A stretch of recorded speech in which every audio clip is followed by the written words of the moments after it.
यांच्याजवळ देशाकरता कुठला कार्यक्रम नाही, गरिबी निर्मूलनाचा कार्यक्रम नाही, यांच्याकडे समाजामध्ये त्या ठिकाणी समाजाला पुढे कसं न्यायचं याचा कार्यक्रम नाही. यांचा एकमेव कार्यक्रम आहे, यांना माहिती आहे मोदीजी पुन्हा निवडून आले तर आपले जे घरगुती पक्ष आहेत या घरगुती पक्षांची दुकानं बंद होतील, त्याला टाळे लागतील, त्याला कुलपं लागतील आणि म्हणून हे सगळे एकत्रित आलेले आहेत. आणि म्हणून एक लक्षात घ्या, आपली लढाई यांच्याशी नाहीये, समोर हे दिसत आहे, पण यांच्या पाठीमागे वेगवेगळ्या प्रकारच्या शक्ती आहेत. अशा शक्ती आहेत की ज्यांना अराजक तयार करायचं आहे. अराजक तयार करणाऱ्या शक्ती यांच्या पाठीशी आहेत. आणि मग त्या अराजक तयार करणाऱ्या शक्तींच्या पाठीशी कोण आहे हे मी सांगण्याची आवश्यकता नाहीये. आता आपल्या लक्षात आलं की एका वेब पोर्टलवर ज्यावेळी त्यांच्या व्यवहाराची चौकशी झाली तर असं लक्षात आलं की संपूर्णपणे चीननी फंड केलेलं, म्हणजे चीनच्या पैशावर भारतामध्ये अराजक तयार करण्याचं काम हे जर काही लोक करत असतील तर मग याचा संबंध कोणाशी आहे, हे कोणाचं गुणगान गातायत, मग यांचा आपापसात काही ठरलेलं आहे का, असे प्रश्न देखील आपल्या समोर येत आहेत. आणि म्हणून हे लक्षात ठेवा की एकीकडे सामान्य माणसाला वाटतंय की मोदीजी आले पाहिजेत, पण त्याच वेळी या देशातले परिवारवादी पक्ष आणि जगातल्या ज्या लोकांना भारताची वाटचाल पाहवत नाही असे सगळे मिळून भारताची ट्रेन ही जी काही आपल्या वेगाने चालणारी विकासाची ट्रेन आहे ही डिरेल कशी करता येईल याकरता पाहिजे त्या प्रमाणात प्रयत्न हे लोक करतायत. आणि म्हणून आपली जबाबदारी आहे. आज हे सगळे कार्यक्रम जे आपल्याला या ठिकाणी सांगण्यात आले हे सगळे कार्यक्रम महाविजय अभियानाच्या अंतर्गत असलेले कार्यक्रम, हे कार्यक्रम योग्य प्रकारे आपल्याला केले पाहिजेत, प्रामाणिकपणे आपल्याला केले पाहिजेत. आज सगळे पदाधिकारी आणि जिल्हाध्यक्ष आहेत. आता येता काळ आपल्याला स्वतःच्या प्रति उत्तरदायी राहायचं आहे. टिकमार्क करण्याचं काम नाही करायचं. आपण जे ठरवलं ते झालं पाहिजे, ते घडलं पाहिजे. ज्यांनी पद घेतलाय त्यांनी त्या पदाच्या अनुरूप काम केलं पाहिजे.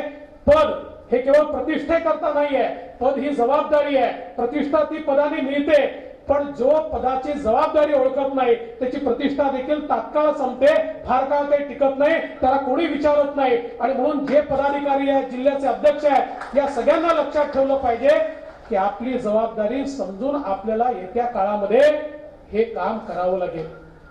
आज आपण पाहतोय महाराष्ट्रामध्ये 3 पक्षांचं आपलं सरकार आहे. आपल्यासोबत शिवसेना आहे, आपल्यासोबत राष्ट्रवादी काँग्रेस आहे. पण हे सगळं असलं तरी आपण सगळ्यांनी लक्षात ठेवायचं आहे की या सरकारमधले आपण जे 3 घटक पक्ष आहोत त्यातला मोठा पक्ष आपण आहोत. भाजप हा मोठा भाऊ आहे आणि मग मोठ्या भावाला आवश्यकतेप्रमाणे कधी त्यागही करावा लागतो. मोठ्या भावाला आवश्यकतेप्रमाणे दोन्ही भावांना सांभाळूनही घ्यावं लागतं. त्यामुळे ही जबाबदारी आपल्याला पार पाडावी लागेल. एक गोष्ट लक्षात ठेवा, हे सरकार 3 पक्षाचं असलं तरी भारतीय जनता पार्टी आपल्या ध्येय धोरणावरनं तसूभरही बाजूला होणार नाही. आपलं जे धोरण आहे, आपलं जे ध्येय आहे त्यानुसारच भारतीय जनता पार्टी कामकाज करत राहील.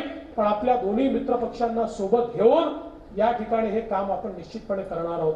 आणि मी तुम्हाला निश्चित सांगतो की आपण दोन्ही निवडणुकांमध्ये लोकसभेच्या 40च्या वर जागा मिळवल्या.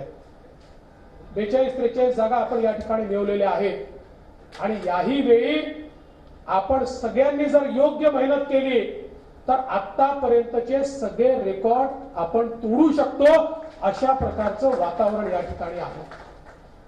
आज आपण पाहतोय आव्हानं अनेक आहेत. आज वेगवेगळे प्रश्न निर्माण झाले आहेत. पण या प्रश्नांवर काही लोक दुटप्पी भूमिका घेताना आपल्याला पाहायला मिळतात. मराठा आरक्षणाच्या प्रश्नावर भारतीय जनता पक्षाने आपली भूमिका सातत्याने मांडली आणि केवळ भूमिका मांडली नाही तर मराठा समाजाला आरक्षण देण्याचं काम हे आपल्या सरकारने केलं होतं. आणि आपलं सरकार असताना ते आरक्षण आम्ही टिकवलं. 18,000 लोकांना त्या ठिकाणी त्याचा फायदा झाला. आम्ही हायकोर्टात जिंकलो. सुप्रीम कोर्टामध्ये जोपर्यंत आमचं सरकार होतं तोपर्यंत स्थगिती आली नाही. सुप्रीम कोर्टात 3, 4, 5 वेळा केसेस लागल्या पण स्थगिती आली नाही.